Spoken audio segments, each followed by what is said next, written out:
what we're going to do today is we're going to take a ham that you normally buy for a special occasion like Easter, Christmas, Thanksgiving, and we're going to use it in a different kind of way because this is really a super bargain. Most of the time when people buy this kind of ham, they think, oh, this is a once a year purchase or a twice a year purchase. No, this should be maybe a once a month purchase. This is a spiral cut ham. It has a packet. Here we go, a glaze packet, and we're going to use that for something else. But we're going to use all of this. Okay, the first thing I want to show you is the price per pound here. You have $2.48 a pound. You cannot buy bologna for $2.48 a pound. Now there's a bone in here, but I'm going to show you, we are going to use the whole ham. The only thing we're not going to use is the wrapping. Okay, this ham is from Sam's, and it's a honey ham. So we're going to put it on this cookie sheet, and we're going to cut it, take that off. Okay, so this is what your ham looks like once you take it out of the wrapper. Here's your bone, and there's some fat there, and then it's sliced.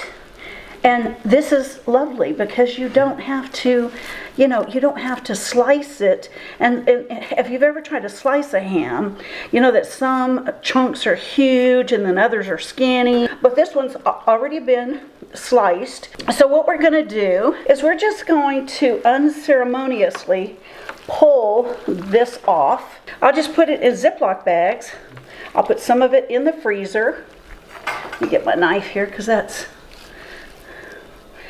I'll put some of it in the freezer, and then I'll have a big bag, of course, to start with. But my kids grew up eating this ham, and they called it the ham that you couldn't see through, because the deli sandwich ham is very thin. And so I had one of my sons call this the ham you couldn't see through, which I thought was really cute. And you'll see here, there's no more spiral, there's no more cut. They cut it to right there.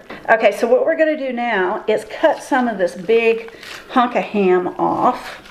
See, this isn't a pretty process, is it? It's kind of barbaric. But you have a ton of meat on that. There's still a lot of meat here on this bone. There's a chunk there. And I think I'm going to leave that. We're going to take this and make that into a meal. A full meal with beans, and we'll set that aside for now.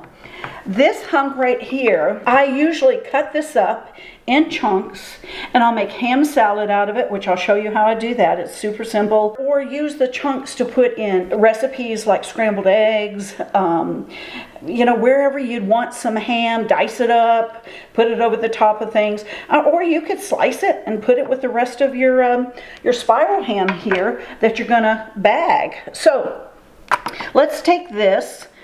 And normally what I do is I would cut off some of this fat because it's going to be for sandwiches. And I don't want to bite into a big old hunk of fat. Okay, there's a little bone. Yeah, watch out for that. Okay. And then we're just going to pile it up here. Okay, this is the ham. So what we're going to do now, I just put what it is, because once you put it in the freezer, it does that weird thing where it freezes and you can't tell what it is. This is what I do, and I do this because sometimes I'll get 2 hams in 1 month, and I want to rotate them properly so ham doesn't stay too long in the freezer, which in our house it does not stay too long. And I just eyeball it. I do not weigh it, but you could weigh it if you wanted to.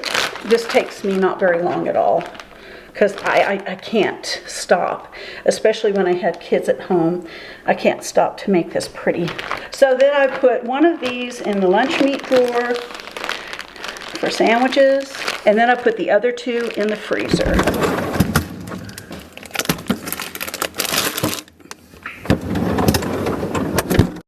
Okay, what we're going to do is we are going to make with the ham bone some black-eyed peas and greens. It's very high in iron, very high in fiber, and it's really delicious too. If you have had black-eyed peas before and you didn't like them, I think you should try this recipe before you decide to not like them, because they're really, really good. But the reason why you want to do this step is because they have machines that wash and sort, and sometimes a rock the size of the pea can get in there. So what I like to do is rinse them off, and then I'll go through them and just look at them as I go, kind of just checking for rocks. Checking for rocks, checking for anything that doesn't look right.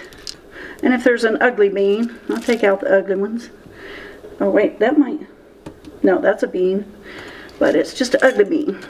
Just make sure we're all clean and no rocks. You don't want to bite into a rock. It's really hard to, you know, a lot of companies now, they're very careful about those kinds of things, but still, you're talking about processing, you know, thousands or however many tons of beans, and they can't all be got out. So you need to double check, and it's not hard. And then I let them sit in water overnight, or sometimes just for a short period of time, but the water's warm, and I'll salt it. Salt here, and a little sugar, because sugar makes savory pop and salt makes sweet pop. Now that we have the beans soaking, we're going to go ahead and put the ham salad together. We're going to need mayonnaise. There's not really a recipe here. Dijon mustard, sweet relish, or if you don't have sweet relish, but you do have some, say you have some pickles, something sweet, maple bourbon. My husband loves that. He loves those pickles, so I've made it with those pickles before.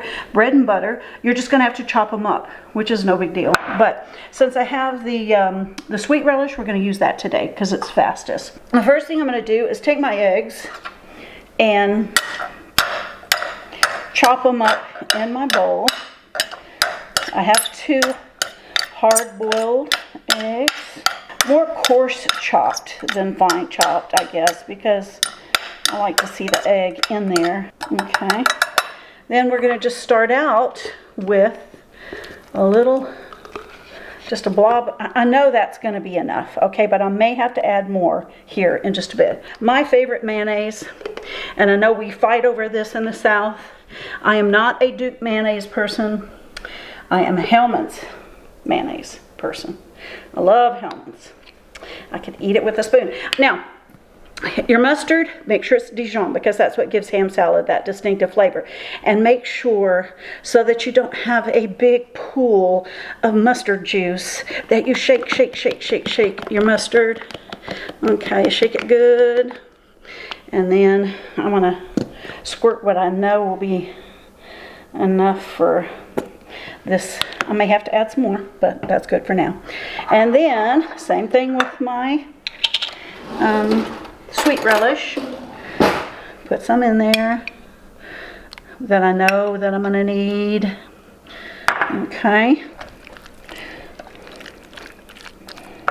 Now, because the ham is salty, I don't usually salt this. And if somebody wants to have, you know, their ham salad salted, that's their deal. But I do put some pepper in. It doesn't have to be ground pepper. It can be regular pepper. But it is a necessary component, I think, for ham salad. And then I get this from a little Asian restaurant we have. They send this with their with a dish, but it is too hot for me to put in that dish. So I use it, I think it's just ground red pepper, and I use it in all kinds of things, chili, stew, wherever I want something to have a little bite. But if you start out like this, then you can melt your egg yolk in with your mayonnaise and your mustard and make a nice dressing for ham salad. Okay, we're going to leave that and let that get married. And then over here, what we're going to do is make sure on your hunks of ham that you're taking off the fascia of the meat. It's stringy, and it's not a wonderful thing to try to eat around. Just take the knife and trim off. In this case, it's just the outside fat there. But I will not let it, if there are bits of meat on it, I will take them off. I don't like it when you eat it or I serve it and you have people having to pull things out of their mouth because it's too sinewy. So now what we're going to do is we're just going to chunk this up. Now if you chunk it up a little here, that's really kind of what you want to do, because you're going to work on it again once it gets in the bowl. But I like it coarse chopped, and some people like to put it in the chopper so it's real mushy, like ham paste. Well, that's not my deal. I like to bite the ham, bite into a hunk of meat. I like to bite the ham that feeds me. So good. So you see, everything I do is really, you're talking to a mama that raised a bunch of kids, and they were hungry. So I didn't have time to do things pretty. I had to concentrate on getting that meal in there, not the pretty. I like to feed my kids, so we always have good stuff to eat. Food is love. I don't care what anybody says, it is love. And every culture does the same thing. They show their appreciation and love for one another and outsiders by serving them good meals. Okay, now let's just mix this all together. Ideally, you should put this in the fridge for a little while, but that's ideally. If you have kids, I would make like 2 or 3 times this much ham salad, and it would be devoured. That's your ham salad, and you want to taste this? Sure. That's good. Okay. I think it needs a little bit more mayonnaise. Yeah, I'm gonna go. We need a little more mayonnaise, or mayonnaise, as the kids used to say. I'm gonna put this on crackers, dip the crackers in it. Let me get a fresh spoon so you're not getting cooties in my, there you go. That's better. Just make sure you stir it up good before you serve it. So now I've added some of the fat back to the pan because we are going to get started on our beans. This is an iron pot, which is really good. You get iron naturally this way, so if you have low iron, this is a great way to naturally get iron in your food, because some of this iron does leach off into your food. Okay, so we've had the fat in here, and we've cooked it up a little bit because we want that flavor, that good flavor off that fat. It is a delicious flavor. So we take that out, and now we're going to dump our bone in there. And I want the heat kind of high. You have to watch it because I do want it to cook the outside of it kind of a little dark brown. Now, I told you nothing was going to waste, and I meant it. All this here is going to go to my kitties, my wild kitties out there, and possums. Yeah, the occasional possum, I was Yeah. going to say, he comes up now. They keep our yard free of voles, free of sometimes little bunnies. That's not fun, but The possum eats ticks. the possum eats ticks, yeah. And so all of this will go out to a place that we kind of have designated to feed our they're not wild critters, but they're domesticated critters that are too wild to keep in the house. So that's where those bits are going. Okay, so you see the sear that we've gotten on it, and this is yummy. Some of the glaze on the bottom of the pan, and we'll deglaze that in a minute when we dump the beans in. But this is ready to go. We need to put our beans in now. Gently. Now be careful because the steam can get you. So you wanna be careful. And what we're gonna do is we're gonna let this ham bone cook and cook, and we're gonna let all that meat fall off the bone, all that meat, so all we have left is a bone, or they may split apart, a bone or two. Plus too, the marrow in the bone has lots of flavor, so it gets to cook in there as well. The brown broth is part of the glaze on the bottom of the pan, and we're gonna put a lid on this, just simmer it for about an hour. So we've cooked our ham bone down, and we need to take it out and cut the meat off of it, and then put the meat back in the soup or beans. Okay, there's some bone there, but we want to cut the meat off. We'll set the bones to the side. We'll put the bones outside for critters.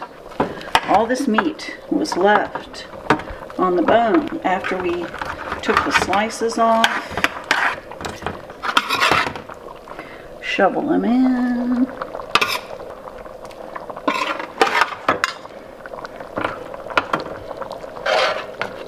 So here we have the beans. The ham bones cooked down, and we've gotten all the flavor off the ham bone that we can get. We took the meat off, put it back in here for part of the soup. And the last step we're going to take, this is a can of mixed greens. This is collard greens, turnip greens, and mustard greens, and they are yummy. This is going to add some more in the way of fiber and also iron. Again, this is a good dish if you if you tend toward anemia like I did for a while.